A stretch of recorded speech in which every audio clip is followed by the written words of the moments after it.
Okay, so the last time I did this, I killed Brent Musburger, who is very much alive, but I wanted to steal his opening live of "You Are Looking Live" at the very real and alive Brent Musburger. Today, instead of Derek Clausen, who we had on a month ago, we had the people's favorite guest, Doug Kyed from Boston Herald, and a good teammate because he knows he's coming on today to admit what we both got wrong, the central theme of my column today, which is not exactly the most fun thing to talk about.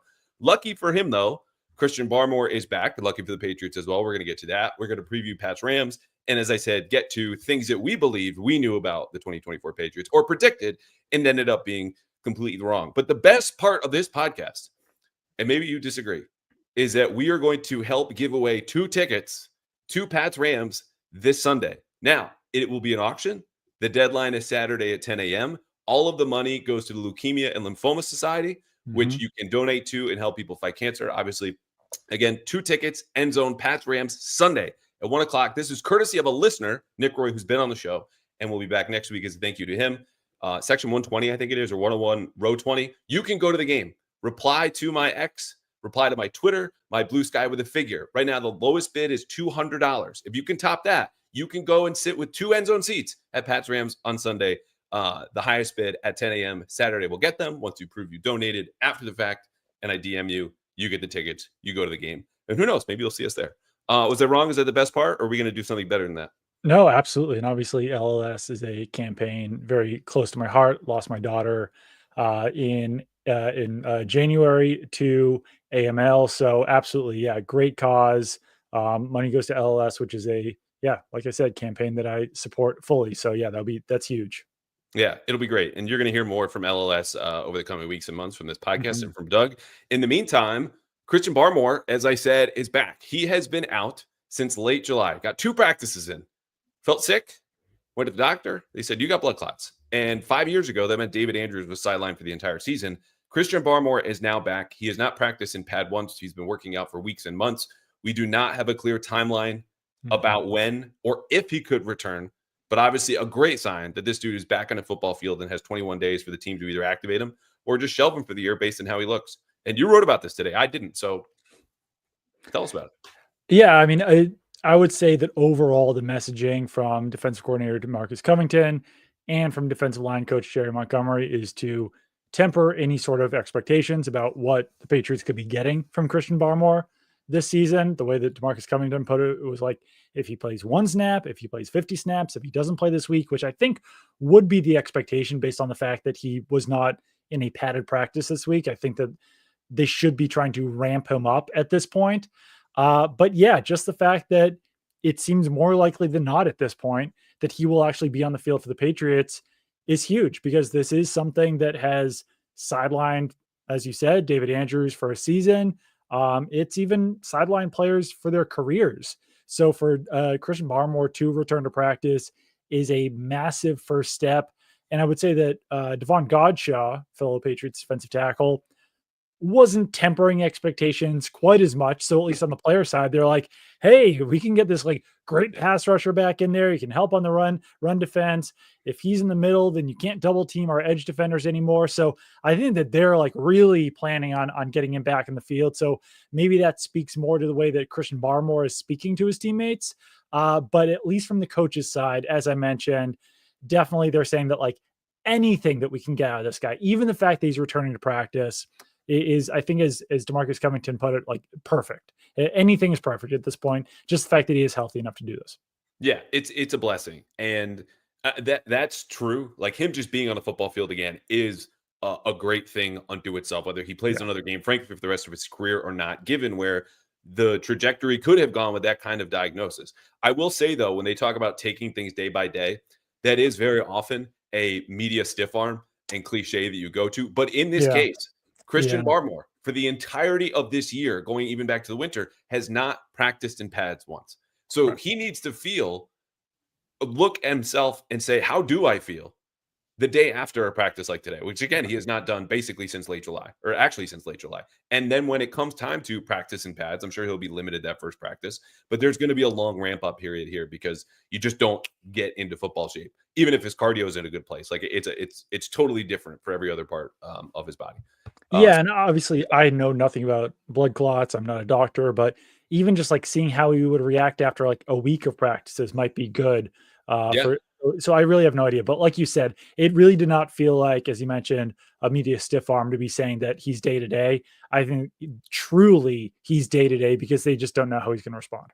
You know who's happy about this though, like on multiple levels, is Daniel Ekwale, who I think I hear his knees creak every time we go into the locker room because the poor man has already surpassed, as I've noted on this podcast before, a career high for single season snaps, and he Yeah. did that a couple of weeks ago. So whenever Christian does come back, it'll be limited in practice, limited in games, full games, fingers crossed, and then that will put everyone else in the depth chart. Like we always talked about, if a number one receiver ever got to New England, everyone else goes back to their rightful spot, right where they should be, receiver 2 or 3 or 4 or 5. That'll happen here with Christian Barmore, right to the top. Everyone else below him goes back to their roles. If and when that happens, we don't know, but obviously it's a good thing. Now, I would not expect him to play on Sunday. But again, if you want to go and you do not find a way to get these tickets, you get outbid for the 2 tickets. Again, we're giving away to Pats Rams. The auction ends 10 a.m. on Saturday. Go to my X, go to my Twitter, go to my Blue Sky, reply with your bid. If you come up short, you can still go to the game if you go to Game Time, because Game Time, wherever you're looking for tickets, guarantees the lowest price for any game, show, concert, you name it. You can go to the Celtics right now. They actually might need your help a little bit. 16-point upset to the Hawks. But Game Time Picks is a new feature that filters out all of the fluff, and it's all in pricing right up front. You can see your seat view. There's no pesky little fees at the end. Just boom, all in pricing right up front, lowest price guarantee. And if somehow a miracle happens and you find a lower price elsewhere, you go back to Game Time, they will guarantee you 110% of the difference from the ticket that you bought. That's it, 110%. So just go to Game Time now. Download the Game Time app, create an account, use code CLNS for $20 off your first purchase. Again, Celtics, Pats, concerts, shows, whatever. Terms do apply. Just create an account at Game Time. Redeem code CLNS for $20 off. Download Game Time today. What time is it? Game Time. All right. Our game today is how much egg is on our face. And my column today was what I got wrong about the 2024 Patriots. And the origin of this is really simple. One of the ugliest perks about being in the media is that you never really have to own up to your mistakes, because the news cycle, especially now, moves so fast that time just passes on, and you don't have to own your mistakes in a way that we all make players and coaches face the music 6 days after a game happens. Then the new one comes around and we all move on. And I don't know, whether it's a brown egg or white egg, I don't know how big these eggs get or if the color even matters. The largest egg that Jumbo, I'm medium, large. is that I thought it was short-sighted. It was a word that I used in a column about a month ago to start Drake May in week 6. Not only has that proven wrong, he has lifted up the entire offense. He's taking control of the team. He's taking leadership. And you knew better than I did, Doug Kyed. So let's hit this one first, and then we'll get to your number one thing that you got wrong already just 10 games in about the 2024 Patriots. Yeah, no, I mean, it's proven correct that they're putting him in, that they put him at the right spot. I think that if anything, maybe they should have put him in even earlier. It's certainly possible that they would have won that game against the Dolphins if Drake May was the starting quarterback. And I think that the big thing is that, Drake May was impressing basically from the beginning of his starting career, but it took possibly until, or it really did take until this week for him to win a game, for him to win a start, for him to not have those backbreaking mistakes they did against the Titans. And I think that if you had started him even earlier, then maybe he could have progressed even faster. But I mean, Alex Van Pelt was talking about how good his footwork was against the Bears. We're still seeing some rookie mistakes, but they're not rookie mistakes that Caleb Williams was even making in this loss to the Patriots, where he's running into sacks and doesn't look comfortable back there. Drake May really has looked comfortable. So I think that, I think a lot of people were on your side and saying why the hell would you start Drake May against a team as good as the Texans? This doesn't make any sense. But in the long term, it didn't make a difference, and you got to throw him out there at some point anyway. And at some point, he's going to be playing a good team. And it didn't hurt his development by putting him out there against the Texans. The funny thing was, is it was a Tuesday. You and I are supposed to mostly be off, but of course nobody is. I was out literally running. The news breaks. I stop and I go, he's going to be doing a lot of what I just did, which is running around, trying to get home, feeling frantic behind that offensive line, because my line always was just, can we do better than the worst pass protection in the league? Which the Patriots no longer in that company. Certain metrics would have them there, but since he started, it's gotten better. And that is not a function of just, hey, the mobile quarterback isn't taking as much pressure because he can run away. It's not that. It's the actual pressure allowed by the offensive line. And they said, look, talking to people, the difference in their mind was we would rather have him here at home than care that much about the opponent. Right. And I wasn't that far away. I had always circled that second Jets game, defense he's seen before, similar system of the Niners and the Texans. They said, we're going to go ahead and put him behind the worst offensive line in the league. And what matters more to us is not only being at home, but the development you just hit on. Like Drake has shown us in practices, not only from the first 3 weeks in training camp, when he was definitively the worst quarterback when compared to Jacoby Brissett, but after that, and in the preseason games, better than Jacoby. And then he got better and better and better. And they say that development, the foundation that Alex Van Pelt has laid for him, will get him through the danger. And his instincts and his playmaking will do the rest. So we might as well do it now. What's 1 or 2 weeks? We're at home. Let's go. Let's roll. And they were right. Yeah, absolutely. And the first thing that I got wrong is actually also quarterback related. And heading into the season, I was convinced, I think it wasn't exactly a controversial opinion, that the quarterback play for the Patriots would be significantly better with Jacoby Brissett than it was in the past years with Mac Jones and Bailey Zappi. And this is still pertinent to this conversation right now because the Patriots made that switch to Drake May because the quarterback play wasn't significantly better with Jacoby Brissett at quarterback. And yes, it was in the way that I was talking about before the season, that he wasn't turning the ball over at the same rate that Mac Jones and Bailey Zappi were. He wasn't making those back-breaking, game-ending mistakes that those guys were. But as a whole, the Patriots offense was just, they could not move the ball with Jacoby Brissett at quarterback. He's averaging 138 yards per game, 2 passing touchdowns in 6 games, the 1 interception. But like, I don't think that, I certainly didn't. I can't speak for everyone else, but no part of my mind would have said heading into the season that Jacoby Brissett is going to start 5 games. He's going to play in the majority of 6 games, and he's going to come out of those games with 2 passing touchdowns, as I mentioned earlier, 138 yards per game. So yeah, I mean, egg on my face. I expected Jacoby Brissett to be more that guy that we saw in the past. Let's say like with the Colts, with the Browns. His supporting cast in New England absolutely did not do him any favors, as you're mentioning earlier. I think that there is an element that the offensive line plays better with a quarterback as mobile and talented and can throw downfield as Drake May. But I also think that the offensive line was worse, especially in that middle section of Jacoby Brissett, where like the stat that I point to is in the game against the Jets, when Jacoby Brissett and Drake May both played significant snaps in that game, the pressure rate was almost identical. Like the pressure rate for Jacoby Brissett was 30.8. The pressure rate for Drake May was 30%. So like, I do think that in all, Drake May can help the offensive line, but the offensive line was worse for Jacoby Brissett. They hadn't figured out their wide receiver situation the way that they have now. But still, the quarterback play wasn't significantly better with Jacoby Brissett under center than it was with Mac Jones or Bailey Zappi. So a couple things on this. Number one, just to put a bow on my point about like the reason they felt confident was the progress he had shown in practices towards the end of the preseason and continued to ascend, is that development was the difference between him and Caleb Williams on Sunday. Drake May's old bad habits did not surface in a way that not only undermined the Bears' efforts with Caleb Williams' bad habits, but completely sunk them. Like, yeah, the Bears' offensive line is bad. It's not worlds worse than the Patriots. Their pressure rates were almost identical last Sunday. And you look at their pressure to sack ratio, those were worlds apart. 9 sacks for Caleb Williams, 1 for Drake May. And it wasn't all often just Keon White or Jelani Tavai bursting through and immediately getting a pressure or a sack, or unblocking Del Pettis' case. Drake May has improved in a way, been developed that you have not seen with Caleb Williams in Chicago, despite more talent around him. And that's the importance and the difference of development versus support. To the point about Jacoby Brissett and Mac Jones, it was similar. It was also much more boring because, like, as disastrous as that was, you had no idea where the ball was going to go about, I don't know, 20% of the time when he dropped back to pass.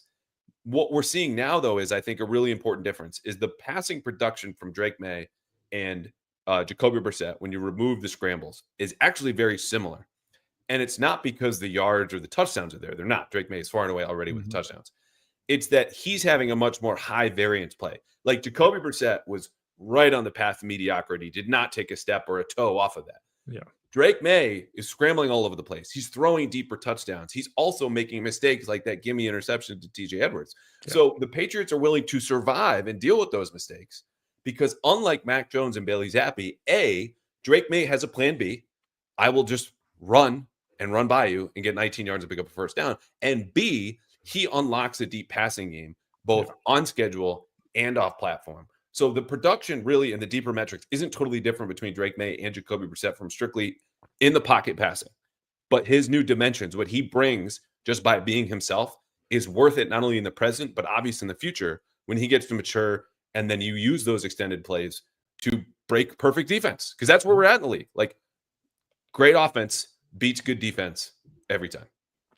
Absolutely. And I did think one interesting thing before we go on our next topic is something that Alex Van Pelt said today is that Drake May is going to make downfield throws. Like that's the kind of quarterback he is. But he also said that the defense is occasionally going to make plays on those downfield throws as well. So I think that Alex Van Pelt and the Patriots are very self-aware that there are risks involved, like turnover risks involved with a quarterback like Drake May. But overall, like you said, you'll take those mistakes when you throw in all the playmaking ability of Drake May.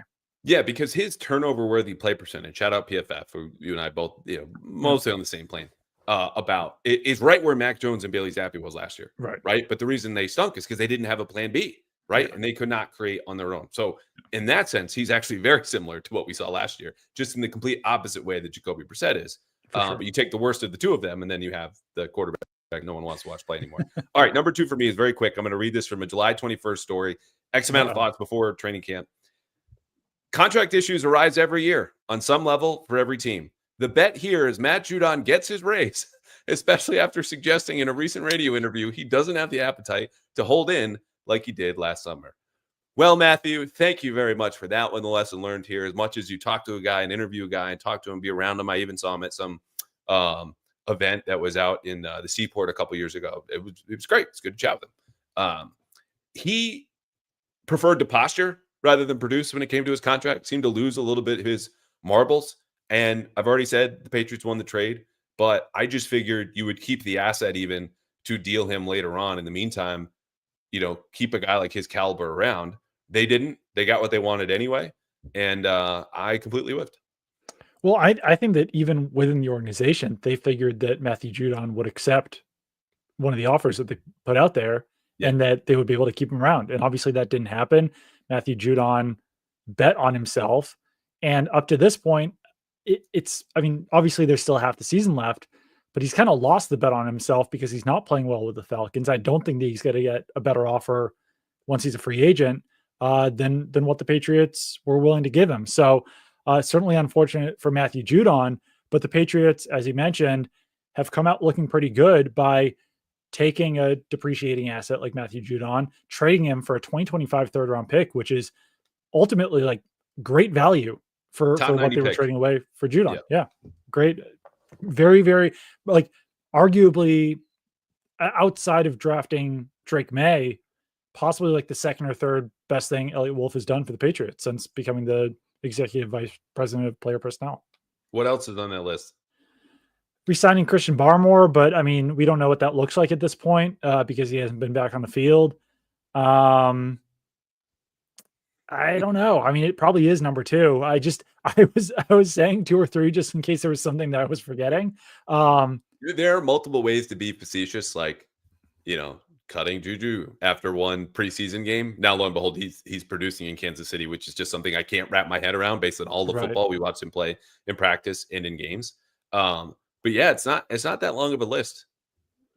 No, I mean, obviously they re-signed a lot of their guys, but like Kendrick Bourne just got benched. Obviously, the situation with Jabril Peppers was something that they couldn't envision was going to be occurring. Hunter Henry was a small overpay in like real time, but that has worked out in a way. Him, for sure. Captain, reliable target, et cetera, et cetera. Yeah, and I mean, Devon Godchaux, I don't know where they would be without him, but he was going to stick around anyway. He was under contract, but yeah, I don't know. I mean, it probably is number 2. It's probably far and away number 2. Yeah. Yeah. All right. What's number 2 in your list? Number 2 on my list is that I and a number of other people expected Jalen Polk to be much better this season. And so far that has not been the case. Jalen Polk has really struggled to find his footing in the NFL. And I think that maybe this teaches us something looking forward about training camp and OTAs and mini camp, because early on in training camp, I was waiting for that next shoe to drop Jalen Polk was being targeted on downfield plays, and he wasn't making them, and he wasn't making them, and he wasn't making them. And then finally he broke through, made a couple downfield plays, had some impressive catches during joint practices with the Eagles, overall looked like their most dependable, best outside receiver by the end of training camp. And maybe I was just overrating the competition that he was facing in the Eagles joint practices. Maybe I was overrating some of the things he was doing during 7-on-7s. Maybe I was overrating when he was getting those catches, but he just hasn't looked like the same player so far this season. He has 11 catches on 28 targets for 80 yards this season. Has not even broken the century mark as far as yards go. And he's a guy who's gotten a ton of playing time. And once again, like to play this kind of hypothetical, like if you had told me in the end of August that midway through the season, Jalen Polk would be trending to have a worse rookie season than Tyquan Thornton, I would have said that is impossible. But it's currently the case. I mean, Tyquan Thornton at least had 260 yards as a rookie. Jalen Polk currently is on pace for 160 yards, and I think that he will improve. I think that things will get better as the season goes along and he gets even more opportunities. But that's currently the reality of this situation right now, as I look it up right now. Yeah, Tyquan Thornton had 22 catches, 247 yards, 2 touchdowns. Polk already has 2 touchdowns, but he's not even on pace for 247 yards right now. It's bad. 11 catches, 80 yards. He had that stretch. I repeated the stat to death. 13 targets. He had 2 catches and 3 drops. And before the win at Chicago, ranked dead last by Pro Football Focus receiver grades, which I always say, like, you take with a bowl full of salt. Right. But when they're at the extremes, they're not wrong. Like the eye test, whatever metrics back that up. He was also dead last by average separation of the catch point when targeted, according to Next Gen Stats, did have the touchdown in Chicago, yada, yada. That was number 3 for me. And I was never a big Jalen Polk guy. I just thought that he was talented enough. He had what I described as a mature game from a route running standpoint, versatile enough to play inside the slot and outside, strong, can win in contested catches. And that maturity just has never shown up. There are still 7 more games. He will have more opportunities. So for my number 3, it was, I thought once Elliott Wolf took not only Polk and Javon Baker, but also Layden Robinson in the 4th round last April, I go, okay, this is putting the last Belichick draft class on alert. Like, hey, Kayshon Boutte and Demario Douglas, you might want to pull up Zillow here in a second here, late summer, because we've got new guys in here. City So, you might not be around. And City So then starts at left guard for the entirety of training camp. All of the preseason, gets hurt in that game for whatever reason, has not been the same player since, even when he's played in regular season games. Kayshon Boutte has been their most consistent receiver the last 4 or 5 weeks. I still think tops out as like a number 4, number 5, but we'll see. He keeps ascending. And Demario Douglas is, quote, Mr. Consistent, according to AVP today. So those guys, even though you had a new regime, which happens every single team, every single sport, hell, like in government now, new person comes in, cleans out, you pick your own people, put them in those spots. It seemed like Elliott Wolf was doing that, but Polk struggled. Baker can't even see the field. And you cannot say either of those things for Boutte or Douglas. Even Layden Robinson's getting more playing time in the City So right now. So, yeah, I mean, I do true in the summer, but yeah. Yeah, I think that they really tried. They've tried to give their own rookies as much, runway as possible. And it hasn't paid off. Like, how many times has Layden Robinson now been benched? Is it like 2 or 3 times essentially? And it's at least twice. Yeah, it's at least twice. Michael Wenu has been obviously a better option at right guard, but essentially what they're saying is that Michael Jordan is a better option at left guard than Layden Robinson would be, and that DeMontre Jacobs is a better option at right tackle than Layden Robinson would be at right guard. So on one hand, good on Elliott Wolf and his staff for finding someone like DeMontre Jacobs who could come in and start right away. But bad on them for drafting someone in the 4th round in Layden Robinson, who can't start, and on the last regime on City So, who's a guy who they drafted in the 4th round and currently can't start. So I think the idea, the thinking was right, but in the case of Booty and DeMario Douglas, they've just been significantly more consistent, more dependable than Jalen Pollock and Javon Baker. I mean, Javon Baker doesn't have a catch yet. We're talking about Tyquan Thornton and Jalen Pollock. Like, Javon Baker has gotten 4 snaps the last 2 weeks. He hasn't been targeted. I'm still wondering what the plan there is, because, like I said it before to media members, like, clearly good enough to be on the field, working hard enough to deserve that opportunity, yet not good enough to get a target, not good enough to play more than 4 snaps. So at some point, like, I feel like something has to break there, where he's either going to be back as a healthy scratch or suddenly deserving of like 20, 30 snaps and some actual targets. Because right now, I don't think it's really accomplishing anything for Javon Baker.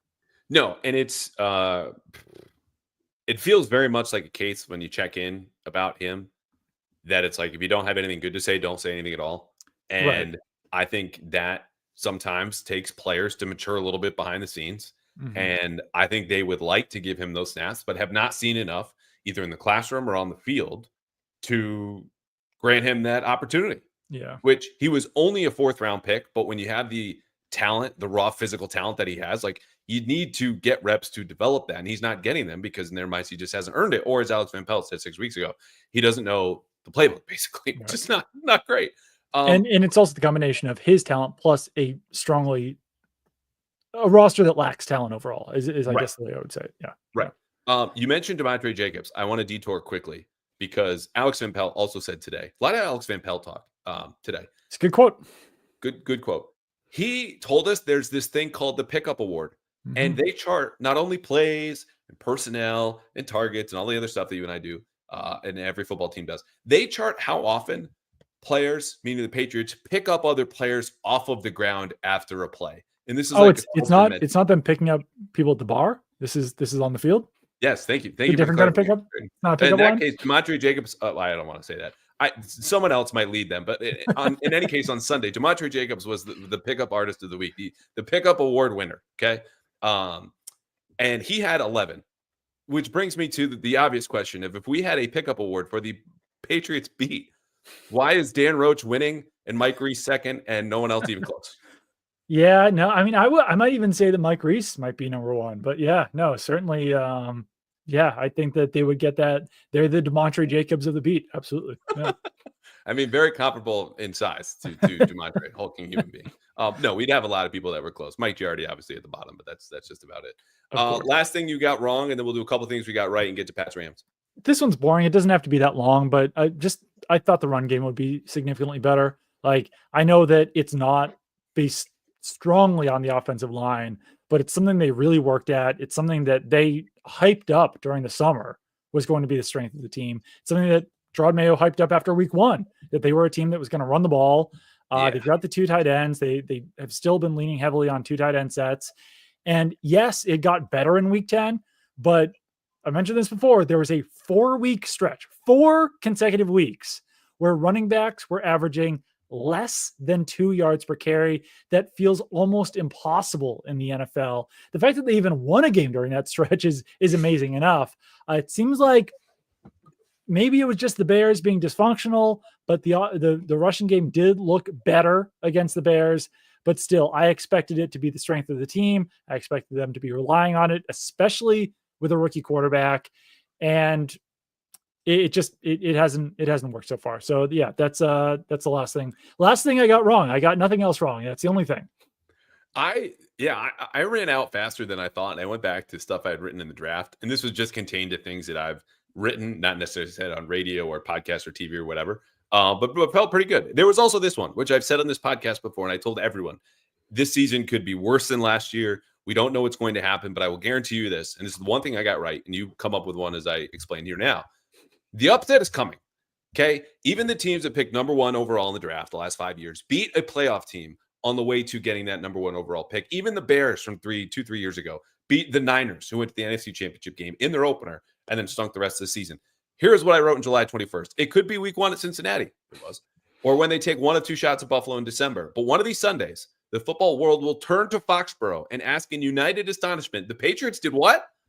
We've had 2 of those. If you make the qualifier winning as 6-point underdogs or more, it was 8.5 at Cincinnati. Granted, we don't know if the Bengals are going to the playoffs. The Jets definitely are not. Right. I would assume are not either. But I think it's just a reminder that not only was just last year difficult because it was 4-13, it was 1-score wins over bad teams. That's an outlier. This season, even for bad teams, is more representative of what it's going to be like. And it's nice to have that kind of surprise back with your Sundays, and it happened. Yeah, no, absolutely. And I think, they could certainly surprise more teams here moving forward. I think they are an improving team. I don't think it's all Drake May. I think overall the defense has been playing better. The offensive line has been playing better. The receivers are kind of rounding a little bit more into shape. So, yeah, no, absolutely. They've surprised some people, and I think they could continue to surprise some people. One thing that I got right, I said that Drake May would play early. I think week 6 qualifies. It's pretty early in the season because other people were saying, maybe the bye week, maybe like halfway through the season, maybe London, whatever it was.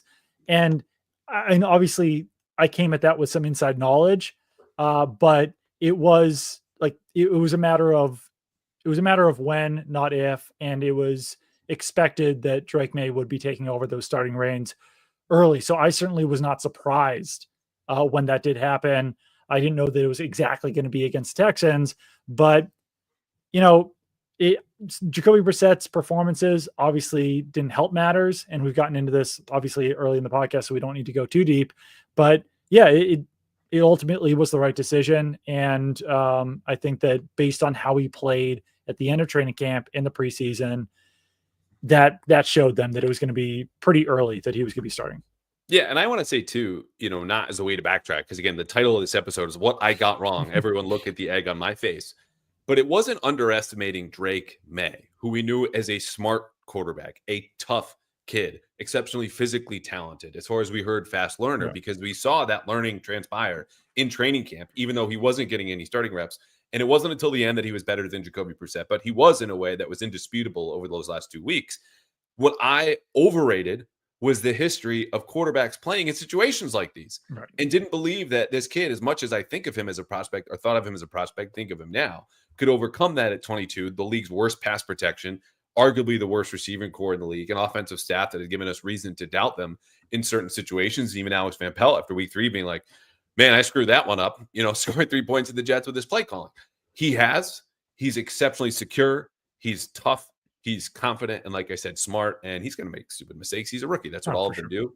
But it was it was much more about the situation than it was about him. All right. He's going to play on Sunday with the Patriots and Rams, which I'll remind the people who just tuned in. Again, we are live here.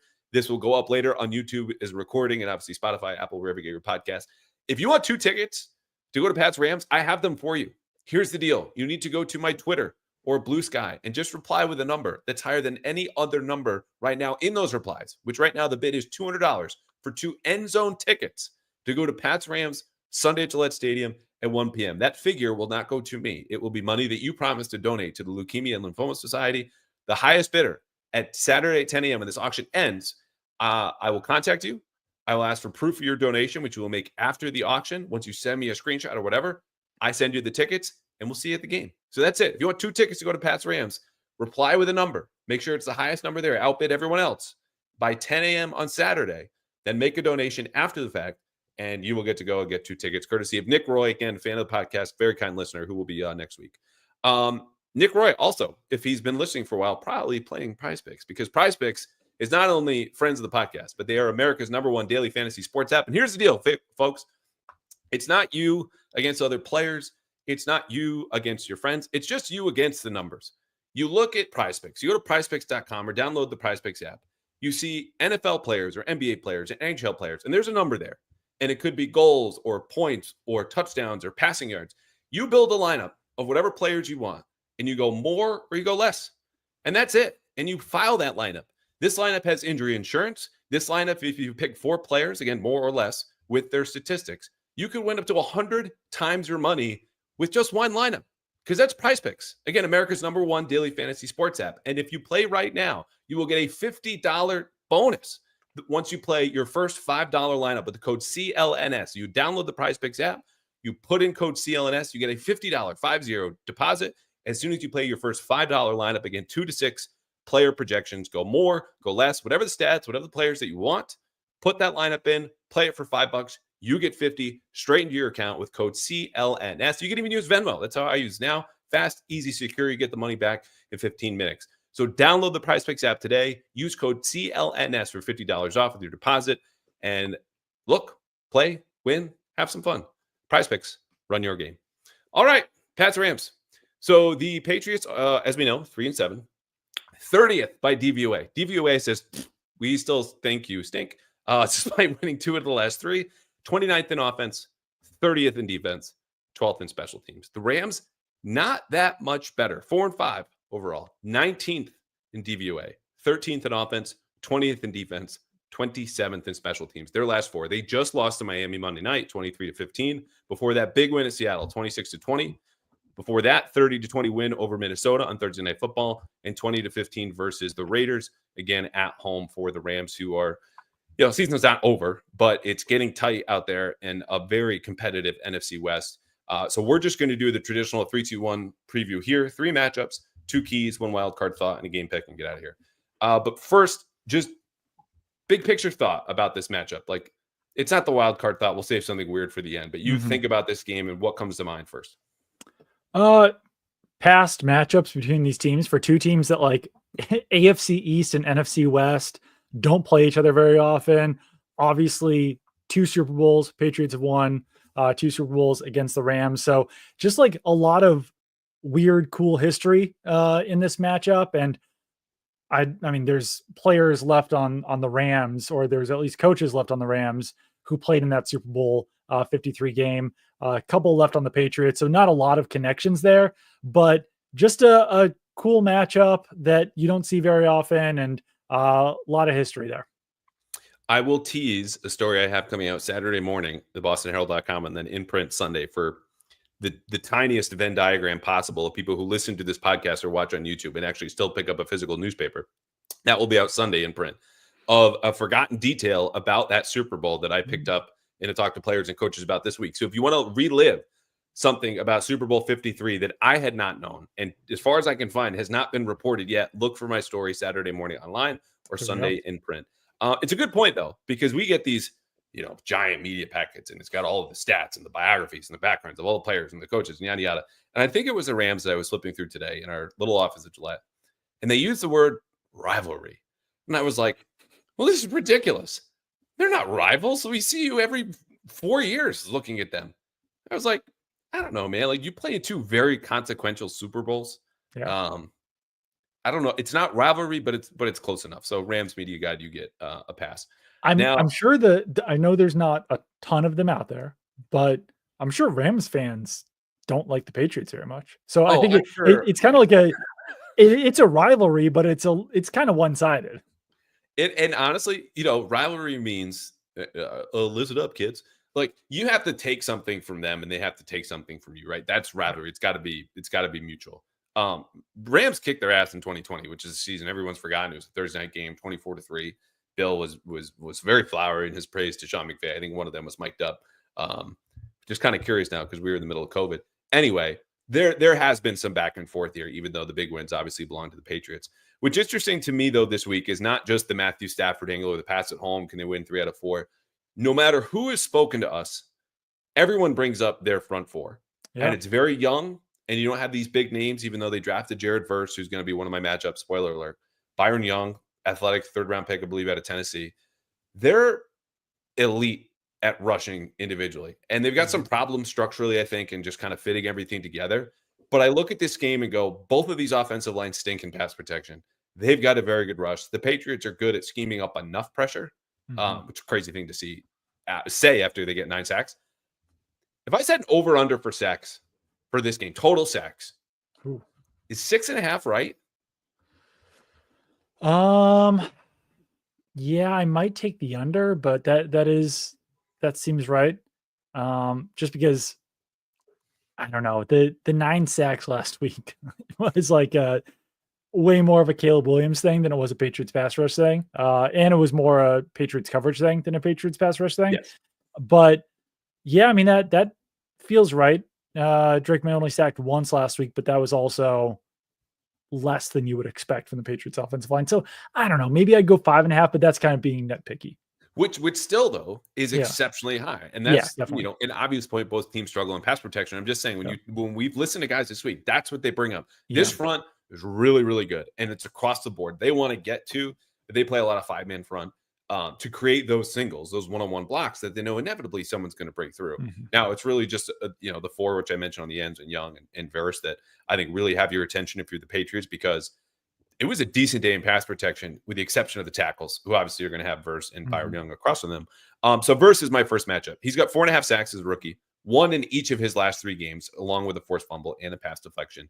And again, these 4 guys are in the top 50 of not just total sack production, but true pressure rate, which is courtesy of Brandon Thorne, a D lineman, O lineman expert who is watching and telling you exactly the pressure that people earn and those that they don't. Keon White, by the way, also high in these rankings. So Verse, whether he's opposite Vidarian Lowe or Demontre Jacobs, pickup award winner, it's huge, because if you negate him, you buy Drake May time, and that obviously leads to good things. Yeah, that was actually Jared versus Vidarian Lowe was one of my matchups as well, but I picked 2 because I'm smart and figured that you might pick that one. But Jared Verse does primarily line up on the defensive right, so he'll mostly be going up against Vidarian Lowe, which ultimately, if you had said that last year, would not have been a good thing. This year, it is a good thing, because I think it's still a mismatch on the Rams side, but Vidarian Lowe has, perhaps when healthy, been their second most dependable and consistent offensive lineman, behind Michael Wenu on the offensive line. So it's one that Vidarian Lowe will at least be competitive in. And obviously Drake May will help as well. He can scramble, he can move around the pocket. He can negate some of that pressure, and that pressure does not always turn into sacks. But yeah, that's definitely one of the more intriguing matchups for me in this game. But the other one was Christian Gonzalez, Patriots cornerback, who he's going to be facing off against. If I had to guess, I would say Puka Nacua in this matchup. Yeah, I agree. Because Puka Nacua and Cooper Kupp, those are the 2 big Rams wide receivers.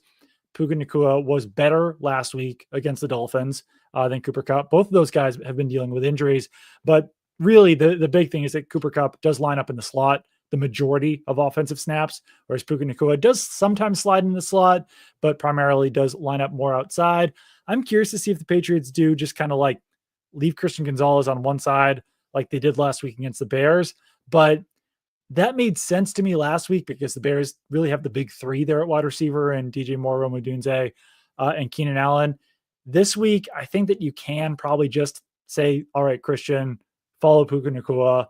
We'll leave, Jonathan Jones, Marcus Jones, whoever else against Cooper Kupp. And then like the other outside receiver is a lot more inconsequential, but I do think that it would be massive if Christian Gonzalez probably won't be able to like completely eliminate Puka Nacua, but if he can limit him to, let's say, like 5 catches, 50 yards, which is about what you can expect out of Christian Gonzalez so far this season, I think that would go a really long way towards the Patriots winning this game. Yeah, it's also a size thing, right? If you want to try Puka Nacua, who's not only just like 6'2", but exceptionally strong. Like that dude is coming out and cracking people in the run game, and he's winning at the top of his routes and just kind of bodies you out with his ass on these core routes. Like I don't want my 5'8" corner. Marcus Jones played exceptionally well in Chicago, and especially in man-to-man coverage. And I talked to Mike Pellegrino today, their corners coach, and just said, hey, who's a guy in your group who's just improved the most? And what's the player and what's the skill? And he said Marcus Jones in off coverage. Look, that's great. And it's true. And we've seen it. And that lets them play man coverage more than 70% of the time, which they did in Chicago. And I wouldn't be surprised to see it get close to there again against the Rams. But matchups matter. And that, to me, also, I think, is not only the size thing with Christian Gonzalez, but you can double a little bit more easily against a guy in the slot and deny some of those easier access throws. And I think it would be wise. And this is my matchup, which is very broad. But DeMarcus Covington has had games where he's been way ahead, and that helps. There are also been games when you can tell he's playing catch-ups, like even Seattle in week 2. And that's a while ago. But he needs to at least be even with Sean McVay here in terms of control of the game. And if that's doubling Cooper Kupp in the slot, that to me is pivotal. And I think something you have to test and find out what their answers are, so you can come up with counters or have a different strategy that catches them off guard, but still somehow manage either with droppers off of the edge or some sort of sim pressures just to make them a little uneasy. So that, to me, I'm very, very curious how DeMarcus Covington obviously rolls out the game plan. but adjust against Sean McVay, who didn't have a great game against Miami, but over time we know is one of the better offensive coaches in the league. For sure. 100%. Cool. That was easy. Thank you. Two keys, 3 matchups, 2 keys. My key, they have to activate their misdirection in screen game. And we saw more misdirection here with not only the touchdown pass, delayed release to Jalen Polk, a little bit more play action. We saw that double reverse screen play that went for like 8 yards, which Alex Van Pelt, another reference, mentioned today. I love calling that play. The guys love running it. The average that we gain on that play, just about 8 yards. And you're like, okay, should probably be more. You need more of that because the Rams are a bottom 10 tackling defense according to PFF. They do a lot of cool things schematically. We just talked about their pass rush. They don't have to blitz a whole lot, and I don't think they will. But what you need to do is get easy yards. So their screen game has not been great this year, but I want to see more of the misdirection, not only because it worked against Chicago, but those are the type of plays you should be running against the Rams to get extra yards after the catch, when normally against better tackling defenses, you wouldn't have them. Yeah, I mean, the Patriots have been kind of allergic in the last, let's say, like 4 or 5 weeks in getting their running backs involved in the passing game. I think that would be a big thing, at least in the screen game, is to try to get them a little bit more involved. I mean, we saw earlier in the season, Antonio Gibson ripping off 2 40-plus yard plays. One of them was a run. One of them was a catch and run. I thought that Antonio Gibson showed some fresh legs at the end of that Bears game. Surprised to see him in there in that moment since he hadn't been playing all game. But if you could get him a little bit more involved in the passing game as a former college wide receiver, I think that would certainly help. And JaMychal Hasty hasn't been bad in the passing game as well. He had a touchdown in London against the Jaguars. And and then obviously Ramondre Stevenson historically has been a good pass catching back for the Patriots as well. But whether it's those guys, whether it's Pop Douglas, I know that a lot of Patriots fans, I don't expect this to happen, but like I know a lot of Patriots fans would advocate to maybe get like Marcus Jones involved in some of those plays as well, because he's such a dynamic playmaker. But they do have guys who can make those plays, using screens, using motion, using misdirection, and getting some free and cheap yards that way. My key is a defensive one, which works out well since yours was offensive, and it was generate some goddamn turnovers. Like they against the Bears, they won without generating a single turnover, no takeaways. And I'm shocked that they won that game without that, with Caleb Williams playing like a chicken with his head cut off. And with the Rams, Matthew Stafford, 5 fumbles so far this season, 7 interceptions. He is 11th out of 40-plus quarterbacks in turnover-worthy play rate on PFF. And Kyren Williams has also fumbled the ball 3 times, which was basically enough for Ramondre Stevenson to get benched earlier in the season. So there are opportunities against this Rams team to force some turnovers. Matthew Stafford historically has been pretty good about protecting the football, but that has changed this season. I'm sure a lot of that is the Rams offensive line, but I don't think I'm going to put myself out there. The Patriots cannot win 2 straight games without generating any turnovers. And I would say that they will have to win the turnover battle in this game if they do want to beat the Rams. Just because like Drake May's probably going to turn the ball over at least once. At least that's what we've seen so far this season. That's been what he's been doing. So I think that you'll have to get at least 2 turnovers off this Rams team to win the game. Fair. It just hit me. I have 2 wild card thoughts. So we go 3, 2, 1 here, and then we'll do a game pick. One of which is you would think as a Rams team that as much has been made about the marrying of the pass and the run, and it's a deep play action, and like the bones of that offense are still very similar to what Sean McVay unveiled and just hit the league over the head with in 2017 and 2018. They want to run the ball, and they're good at it. But playing on a Monday night, losing 3 hours flying east, all of that travel, that time, that lack of practice, I am curious what, if any, toll would be taken. And our pal Mike Jardy had the stat that they're 5-0 on short rest under McVay, whatever. Like that has to count physically, materially, in a real way, starting on their 10 a.m. local time, body-wise. And so how does that show up? Can they, quote unquote, establish the run early? And if this game is close into the 4th quarter, do you see the Patriots, let's have a throwback here, take them to the hill? I don't know. I wouldn't count on it. Again, I think this is a more talented, veteran, well-coached team. You're not going to win the way you did in Chicago. But that's on the top of my mind. The second one is this, and if you don't want a wild card, fine. But I'm going to give a wild card bonus one anyway. Nick Caley is coming back to New England. Tight ends coach for the Rams. Very nearly, as I reported and got an offer, he was a finalist for the Patriots offense coordinator job. Turned it down. And What if Nick Caley came back Mhm. after one season in LA? Because we've seen what happened with Shane Waldron and Luke Getsy, also involved in that coordinator search. They've both been fired. And Alex Van Pelt, 12th guy to 12. We've all seen this. I think it's ended up being a good hire because the development of Drake May matters more than anything else, any scheme, any play call, anything at all. Not to mention he's also a culture guy. The numbers are bad. The offense is bad. But he's aced that. Where would we be with Nick Caley, offensive coordinator? It's a good question. And like, I hate to have like a cop out on this, but there's honestly no way of knowing. Like, we've never seen Nick Caley as an offensive coordinator. So Well, of I course think not. that Like, I think that they'd yeah. be more. I think they'd be more creative potentially. I think it would be a different system.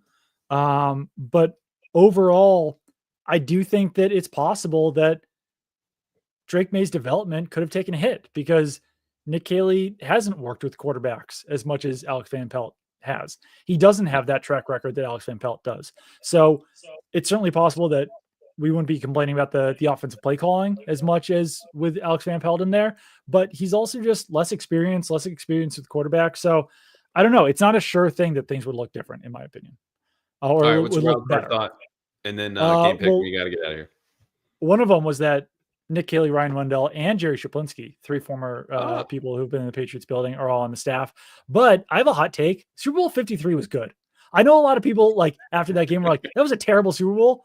And when they were saying that, I was like, I disagree. That game was cool. Like, defense is fun sometimes. There were some fun plays made in that game certainly by Jason McCourty in that game. Like, overall, I came away from that game being like, wow, that was a good Super Bowl. And everyone else was complaining about it. So that's my wild card thought on Patriots Rams. Yeah. How many Hall of Famers were in that game? I mean, start with Belichick, Brady, Yeah, Gronk's in there, Aaron Yep. Donald's in there, Sean Yep. McVay probably on his way. probably. Like, Yep. I think it will age well. Yeah, absolutely. Cooper Kupp, probably not, but like another really good player. He actually didn't play in that game, so never mind. But yeah, no, a lot of good players in that game. A lot of big names, Okay. especially on defense. Game Like pick? Gilmore, Devin McCourty. Rams win 20 to 17. What was it? No, are we just naming defensive players? We can keep doing Dante that. Atar. Illinois. Rams win 2017. The Patriots have not done enough for me to pick them to win this game. I think it's possible that they win this game, but overall, I think the Patriots defense will be better than it had been in the past. Not as good as they were against the Bears because you got Matthew Stafford in there, and the Patriots can score a couple touchdowns, but overall, I think the Rams squeak this one out. I'm with you. I think it's a little uglier than that. 16-13. This just reeks of a Stafford does enough, drives them down, gets a field goal, and they kick one at the end and the buzzer, and it's not like a moral victory, but it's something close to that. And the Patriots cover, I think the spread is like 4.5 for the Rams on the road. And look, I said a lot of stuff about talent and desperation against the Bears. We saw how that went, but like this team is so far and away better coached than the Bears are. And I think that is ultimately what puts them over the top in addition to the veteran quarterback. But hard to see a blowout either way, which is crazy considering where we were 4 weeks ago with the Patriots. Absolutely. And yeah, I mean, I think it'll at least be like a good game. You were mentioning, people donating to LLS for these tickets. Like, it's a good game. It's going to be a good game out there. You got to see Drake May coming off a win, potential for the first winning streak of the season for the Patriots. So certainly a good one to go to. And the weather is going to be warm. So it's go. either this, folks, or you're going to go see the Colts in December, the Chargers or the Bills in late December, early January. I would say go now. Definitely. Now's the time. Okay. So reply to me on X with a bid for 2 tickets, End Zone Sunday, 1 p.m. The auction ends at Saturday at 10 a.m. He is the people's favorite guest, Doug Kyed. I'm Mitch Callahan, of course, of the Boston Herald. Leave us a rate, review if you enjoyed this podcast. Thank you to everyone who watched live or listened or did whatever you're going to do. We will be back Monday, Film Mondays, and then another guest to preview Pat's Dolphins next week. Till then, thank you.